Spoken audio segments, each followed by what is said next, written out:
À première vue, il a l'allure d'un ouvrier ou d'un artisan sorti de son atelier.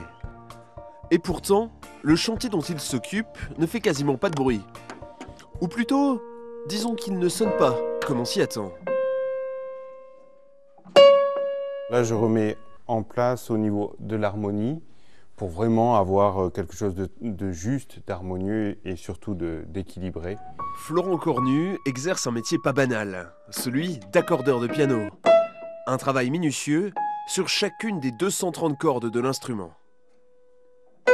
C'est un peu comme si vous construisez une maison. Si votre maison, si la règle est tordue, votre maison ne tiendra pas droite et les portes ne se fermeront pas.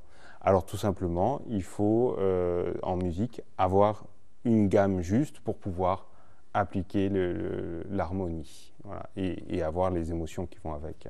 Comment tu vas ? Aujourd'hui, Florent intervient au Conservatoire de Metz, sur ce piano régulièrement utilisé par des professionnels, comme Julien Froli.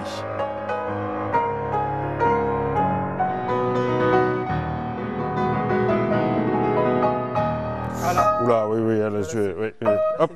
Et l'accordage, c'est la condition de l'harmonie entre le musicien et son instrument. Contrairement au guitariste ou au violoniste qui accorde son instrument tous les jours, déjà le piano on l'accorde à peu près une fois par an. Il y a beaucoup plus de cordes, ça demande beaucoup plus de temps, un accord c'est environ 1h30. Alors que bon, accorder une guitare, ça prend 2 minutes, quoi. On n'est pas du tout dans la même, c'est pas du tout la même difficulté. Seule une trentaine d'accordeurs de piano sont formés chaque année. Un métier rare et discret, à l'image de l'entreprise de Florent.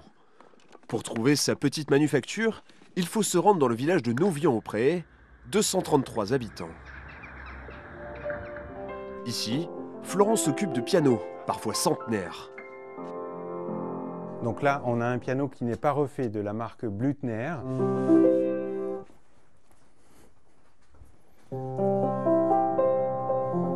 Voilà, on entend la différence, il y a plus de clarté.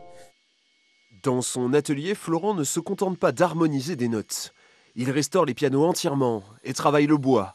L'accordeur est aussi ébéniste. Là, je chauffe le manche en bois pour avoir la fibre qui diminue et après, je peux la tordre un peu. Tout ce que je fais manuellement s'exprimera à travers la musique du pianiste. L'ébéniste, lui, il a son œil pour vérifier, moi j'ai mon oreille. Voilà.